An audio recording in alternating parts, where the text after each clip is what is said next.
제가 어렸을 때 아주 유명한 국문학 박사 한 분이 계셨는데요. 그분의 이름이 양주동 박사입니다.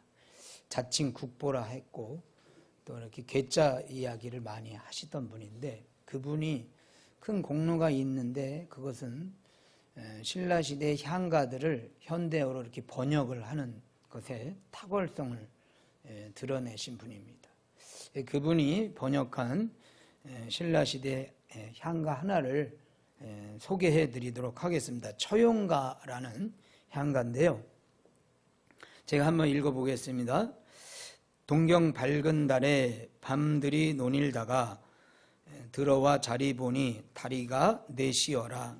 둘은 내 것이런만 둘은 네 것인고 본디 내 것이다만 빼앗긴 걸 어찌 하리꼬. 남편이 밤에 이렇게 달 밝은 밤에 밖에 놀다가 늦게 들어왔는데 집에 들어와 보니까 이불 속에 다리가 넷이라는 거예요. 근데 두 다리는 내 것인데 두 다리는 네 것이냐.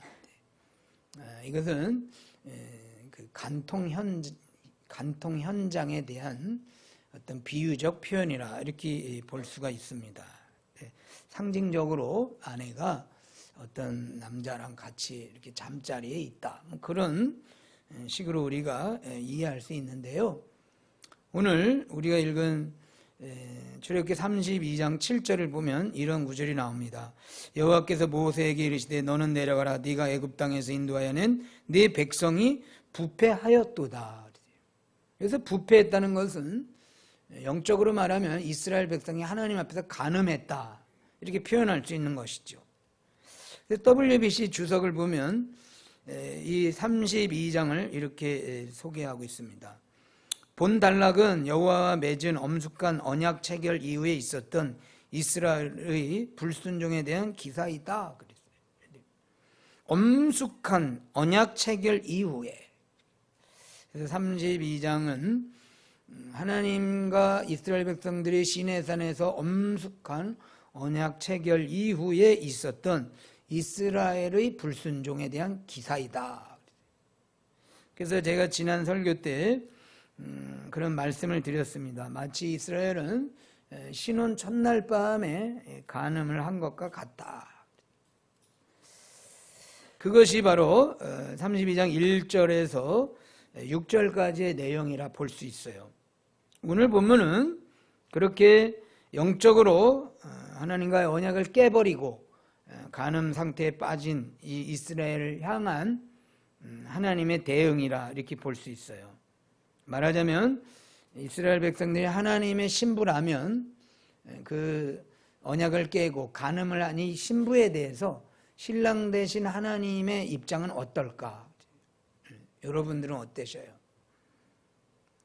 신랑의 입장에서 간음을 저지른 이 신부에 대해서 어떻게 해야 될 것인가? 10절 우리 같이 읽고 아멘 합니다. 10절 시작.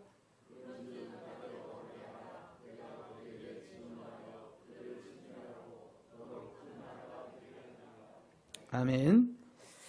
나대로 하게 하라. 이것은 무슨 얘기냐면 우리가 흔히 화냈을 때 말리지 마, 이런 얘기 쓰죠, 여러분. 누군가 어떤 일을 내가 기분이 확 상하고 분났을 때 어떤 행동을 지금 하려고 그랬는데 누군가가 말려면 말리지 마, 나대로 하게 하라. 굉장히 화가 났을 때 사용하는 말이라 볼 수 있어요. 그 다음에 여기 진멸이라는 단어가 나와요. 그들에게 진노하여 그들을 진멸하고. 히브리어를 번역을 하면 끝장낸다, 말살시켜버린다. 하나님이 몹시 화가 났어요. 영적 간음을 한 이스라엘 백성들을 향해서 나대로 내버려둬라. 나 말리지 말라. 모세 너 나 말릴 생각하지 마. 내가 끝장내버릴 거야. 이렇게 화를 내고 계신 겁니다. 여기서 우리가 한 가지 질문을 해볼 필요가 있는데요.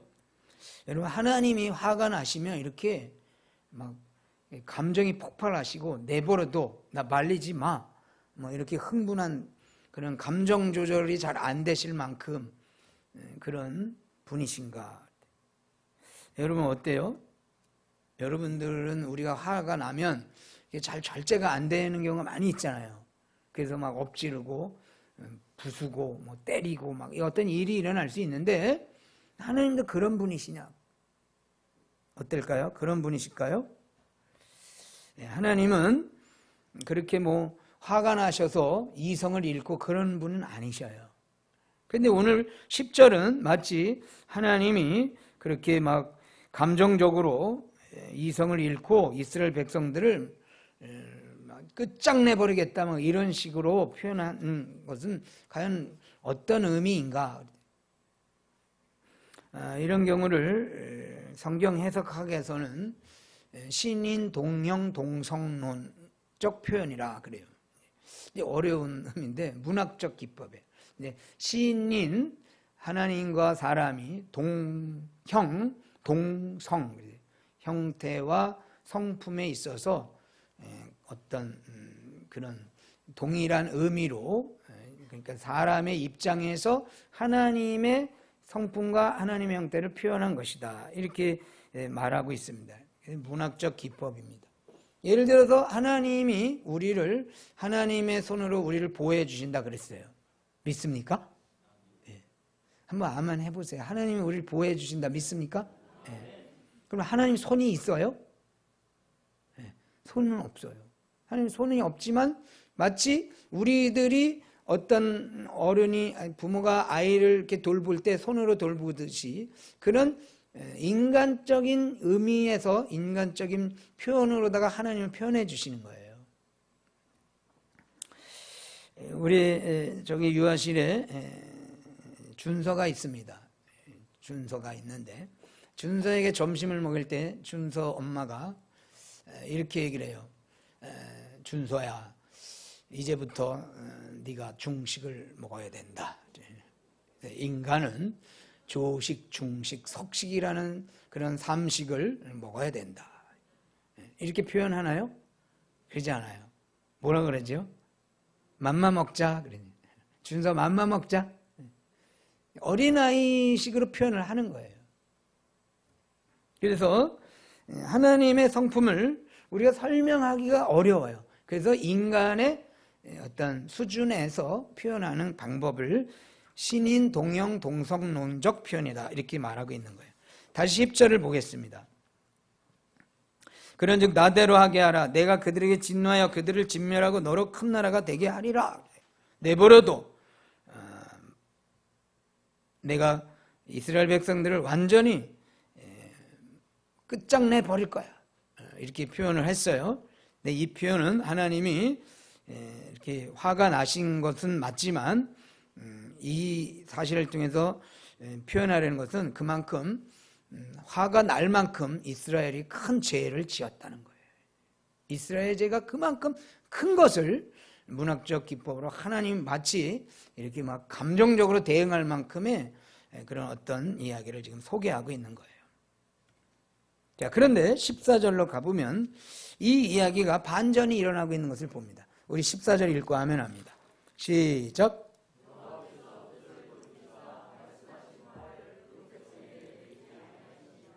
아멘. 처음에는 뭐 하나님이 다 멸절시키겠다, 진멸하시겠다, 나더러 날 내버려둬라 막 이러셨는데 14절에 보니까 뜻을 돌이키시고 화를 그 백성에게 내리지 아니하셨다. 어떤 일이 있었을까요? 이 사이에 갑자기 하나님이 이러시다가 바뀌셨어요. 그는 바로 모세의 중보 기도를 통해서 하나님의 화를 접으셨다 이렇게 말할 수 있는 거예요. 그래서 하나님이 비록 이스라엘의 죄로 인해서 진노하시겠다는 그런 마음을 가지셨지만 또 모세의 중보 기도를 통해서 그 마음을 바꾸시는 이것을 보게 됩니다. 우리가 배울 교훈은 그겁니다. 하나님이 화내신다고 하나님이 끝장내신다고 끝이 아니다. 믿으십니까? 오히려 하나님이 이렇게 화를 내시는 표현은 진멸하고자 하시지만 오히려 그것을 통해서 우리로 하여금 다시 한번 하나님께로 돌이키고자 하는 그 하나님의 사랑적 표현이라 이렇게 볼 수가 있어요. 여러분 부부끼리 싸움 하시나요? 부부싸움 하시는 분. 부부싸움은 사랑의 표현이에요. 싸움 자체가 안 되는 것은 이제 당신과 관심이 없다. 당신 상관이 없다. 그래서 뭐 그런 얘기 있잖아요. 사랑의 반대말은 증오가 아니라 무관심이다. 당신은 당신대로 사시고 난 나대로 산다. 이건 재미가 없어. 그래서 저도 저희 아내에게 잔소리를 굉장히 많이 들어요. 그럴 때마다 사랑의 파편이 오늘도 나에게로 떨어지고 있구나. 이렇게 마음을 먹으니까 굉장히 편해요. 그래서 여러분 하나님이 여러분들에게 어떤 화내시는 그런 감이 있을 때 하나님 나를 진멸하시고자 하지만 그럼에도 불구하고 나에게 뭔가 돌이키려는 그런 사랑의 표현인 것을 믿으시기를 바랍니다. 그래서 필립 얀 씨는 오늘 이 본문을 이렇게 해석했어요. 부모의 한숨과 같다. 다시 말해서 협상을 위해 열려 있는 자세이다. 그랬어요. 자식이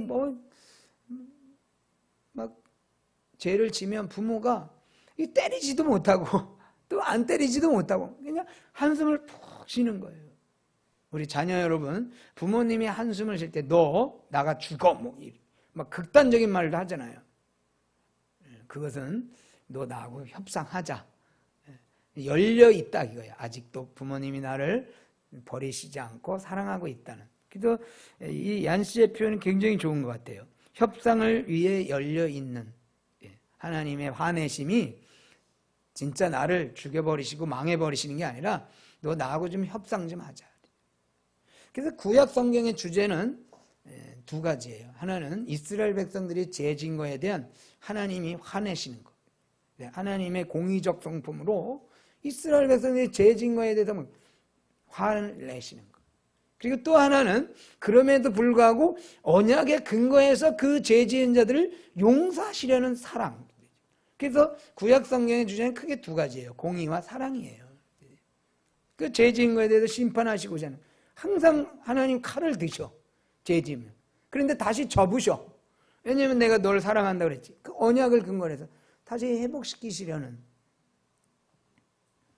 그래서 오늘 이렇게 마치 신혼 첫날 밤 간음을 한 것과 같은 엄청난 죄를 졌음에도 불구하고 이 이스라엘 백성들에게는 소망이 있다.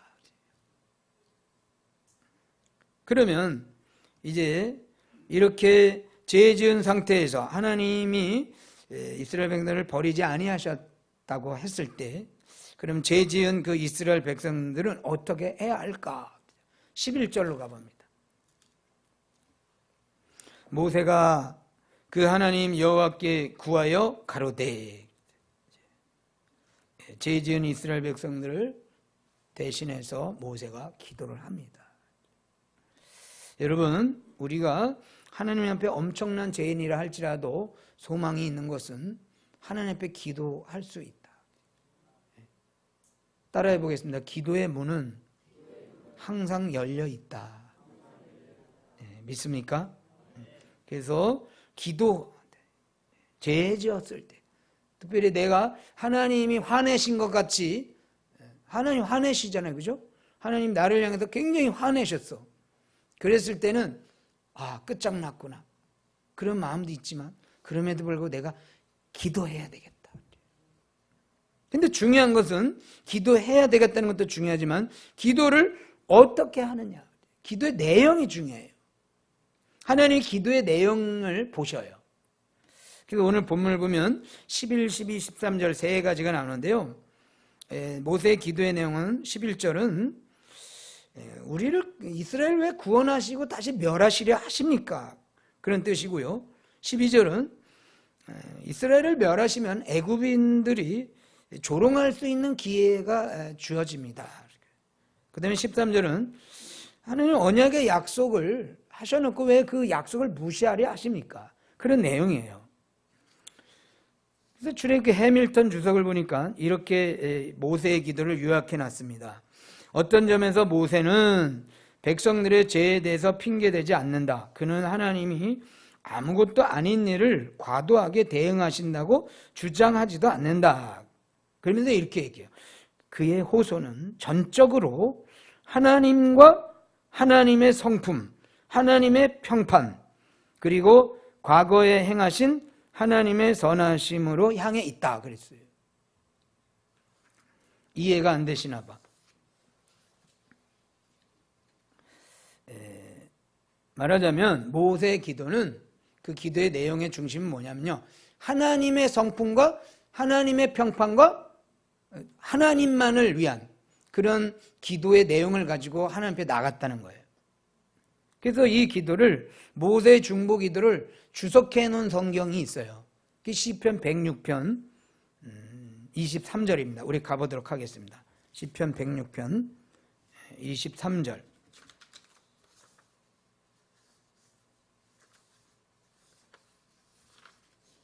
우리 같이 한번 읽고 아멘 하겠습니다. 106편 23절 시작. 그러므로 여호와께서 저희를 멸하리라 하셨으나 그 택하신 모세가 그 결렬된 중에서 그 앞에 서서 그 노를 돌이켜 멸하시지 않게 하였도다. 아멘. 과거의 역사, 이스라엘 이 출애굽기 32장의 역사를 지금 시편 기자가 기록하고 있는데요, 하나님께서 노를 내리시지 않고 바뀌셨다는 거예요. 그런데 106편의 주제가 뭐냐 이거예요. 시편 106편의 주제 47절 48절 마지막 구절에 있어요. 같이 또 읽고 아멘 합니다. 시작. 여호와 우리 하나님이여 우리를 구원하사 열방 중에서 모으시고 우리로 주의 성호를 감사하며 주의 영예를 찬양하게 하소서. 여호와 이스라엘 하나님을 영원부터 영원까지 찬양할지어다. 모든 백성들아 아멘 할지어다. 할렐루야 아멘.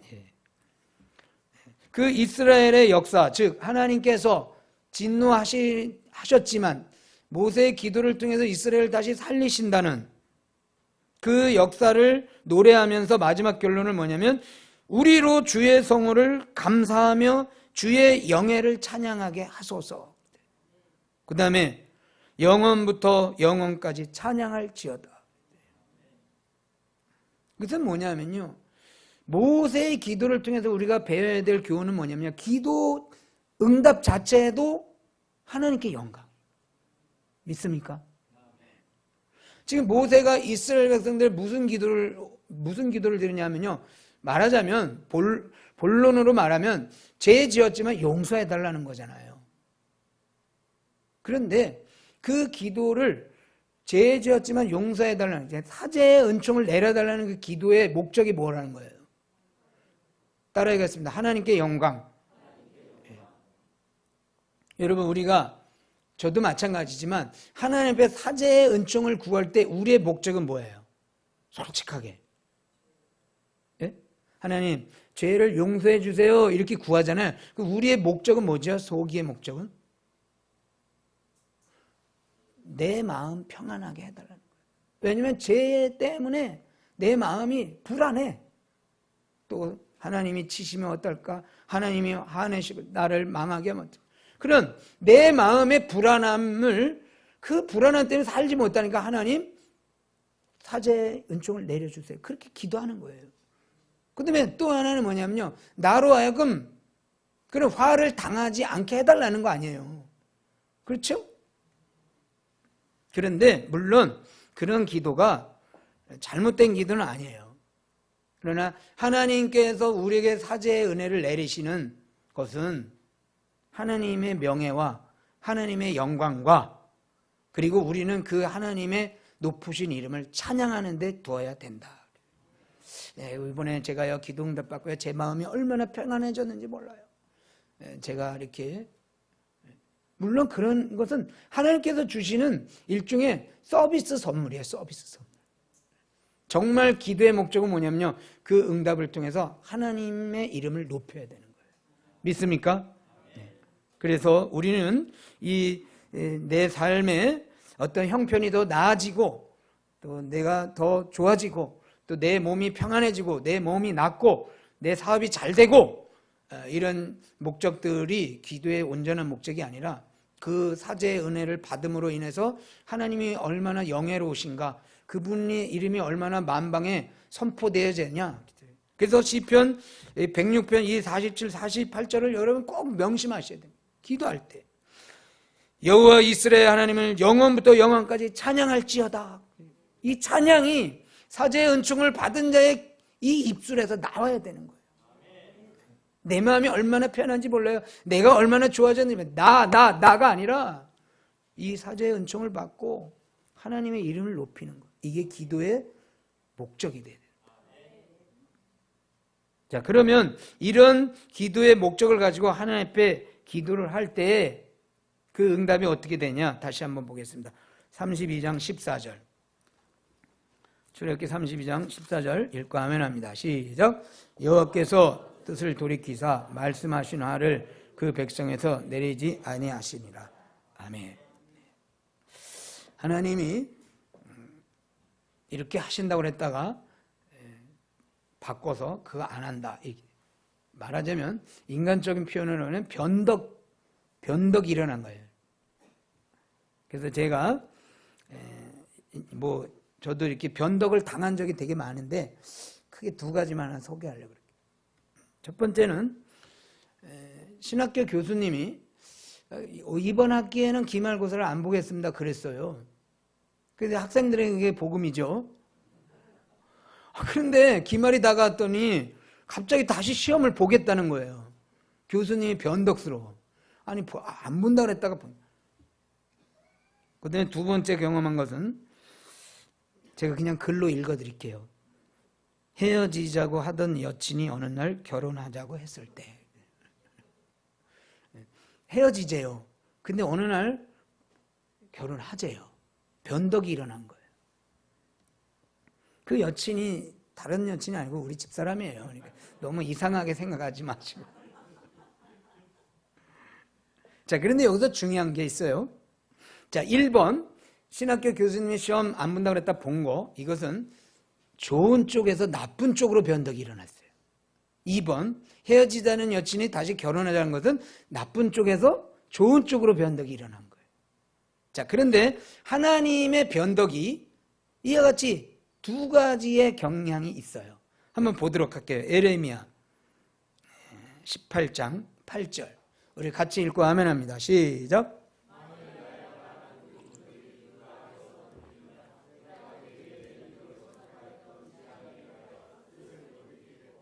아멘. 어떤 변덕이에요? 돌이키면 그에게로 내리기로 생각했던 재앙에 대해서 화를 다시 돌이키겠다는 것은 좋은 쪽에서 나쁜 쪽으로, 나쁜 쪽에서 좋은 쪽으로. 예, 나쁜 쪽에서 좋은 쪽으로의 변덕이에요. 10절. 시작. 만일 그들이 나 보기에 악한 것을 행하여 내 목소리를 청종치 아니하면 내가 그에게 유익해 하리라 한 선에 대하여 뜻을 돌이키리라. 이거는 어떻게 해요? 좋은 쪽에서 나쁜 쪽으로. 이것도 다 신인 동형 동성론적 표현이에요. 하나님은 변덕 부리시지는 않아요, 원래. 근데 이제 우리의 입장에서 이것을 지금 설명하는 거예요. 여러분, 그러면 하나님이 우리에게 복을 주시려다가 다시 화를 주시기도 하고 화를 주시려다가 복을 주시기도 한다는 거예요. 그러면 여러분, 우리가 인생을 살면서 나쁜 쪽에서 좋은 쪽으로 가는 게 좋겠어요? 아니면 좋은 쪽에서 나쁜 쪽으로 가는 게 좋겠어요? 기왕이면 나쁜 거지만 그것이 바뀌어서 좋은 쪽으로 변덕이 일어나면 좋겠죠. 그렇게 되길 축복합니다. 그런데 우리가 하나님 앞에 모세와 같이 하나님의 성호를 높이고 하나님의 영예를 높이고 하나님의 이름을 찬양하며 그에게 오직 여호와께 영광 돌리는 그 마음을 가지고 기도할 때, 그리고 그 기도를 통해서 우리의 그런 죄들을 돌이킬 때 하나님은 나쁜 쪽에서 좋은 쪽으로 변화시켜 주신다는 겁니다. 그래서 해밀턴은 이렇게 주석했어요. 우리의 기도를 들으시고 우리가 진지하게 말하는 것을 취하시며 자주 그의 뜻을 조정하시는 하나님이시다 그랬어요. 여러분, 우리의 기도를 들으시고 또 우리가 진지하게 말하는 것을 취하시고 자주 그의 뜻을 조정하신다. 우리가 그렇게 진지하게 하나님 앞에 나갈 때, 거룩한 뜻을 가지고 하나님 앞에 나갈 때 하나님이 하나님의 뜻을 조정하신다. 즉 나쁜 곳에서 좋은 곳으로, 나쁜 일에서 좋은 일로 하나님이 바꿔주신다. 그래서 이 해밀턴은 아주 이런 말을 했어요. 이런 경우를 거룩하신 변덕이다 그랬어요. 하나님은 사실은 변덕을 부리시는 분은 아닌데 이런 상황들을 거룩하신 변덕이다. 그래서 제가 거기 옆에다 다시 한 말씀을 만들어 봤어요. 따라해 보겠습니다. 기도는 하나님의 섭리와 착한 짝이다. 하나님의 어떤 섭리들을 이루어 가실 때 우리의 기도가 마치 그 친구처럼 따라다니면서 그 일을, 하나님의 일을 마치 나쁘게 하시려는 일을 바꾸게, 좋은 쪽으로 바꾸게 하듯이 친구가 야 그러지 말자. 이 친구가 하면 들어주잖아요. 그렇죠? 좋은 친구가 여러분들이 내가 싸울 거야 막 그러면 야 좀 참아. 그러면 알았어. 그러죠. 이건 그렇죠. 그런 거가 유사한 거예요. 하나님이 화내시려고 그랬다 우리가 마치 기도를 하면 친구가 하지 말라 그랬듯이 하나님이 그런 섭리를 이렇게 마치 변덕스러운 것 같이 그 섭리를 운행하신다는 뜻이에요. 그러므로 여러분, 우리는 비록 우리가 언약을 깨버리고 마치 영적인 간음 상태에 빠진 그런 죄인이라 할지라도 하나님 앞에 은혜를 구하고 예수님의 이름으로 사죄의 은총을 구할 때 하나님은 그 일을 돌이켜 주신다는 이 복음의 메시지를 다시 한번 들으시기를 축복합니다. 그래서 엎질러진 물 항아리라 할지라도 우리는 소망이 있는 거예요. 심지어는 에레미야서를 보면 깨진 항아리도 소망이 있어요. 그것은 우리의 기도를 통해서 하나님께서 심판을 돌이키시고 축복을 주시기 때문인 줄로 믿습니다. 기왕이면 우리 삶 가운데, 저와 여러분들의 삶 가운데 우리의 기도를 통해서 나쁜 쪽에서 좋은 쪽으로 이 하나님의 그 거룩한 변덕, 그런 거룩한 변덕을 나쁜 쪽에서 좋은 쪽으로 그런 일들을 경험하시는 저와 여러분 되길 주님의 이름으로 축복합니다. 기도하겠습니다. 하나님, 물을 엎질러 놓고 항아리를 깨트려 놨습니다.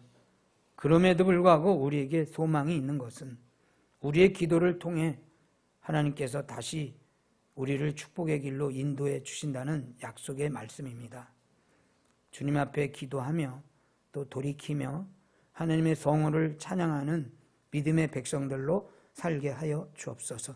혹여라도 우리 가운데 나쁜 일 가운데 빠져 있는 자가 있다면 좋은 쪽으로 속히 변화될 수 있도록 은총을 베풀어 주옵소서. 아픈 자는 낫게 하시고 가난한 자를 높여주시고 또 억눌릴 자를 자유케 하여 주시옵소서. 피곤한 자에게 새 힘을 주시옵소서. 막힌 길을 열어 주시옵소서. 나쁜 쪽에서 좋은 쪽으로 동락교회 다 변화될 수 있도록 은혜 베풀어 주옵소서. 감사하며 살아계신 예수님 이름으로 기도드리옵나이다. 아멘.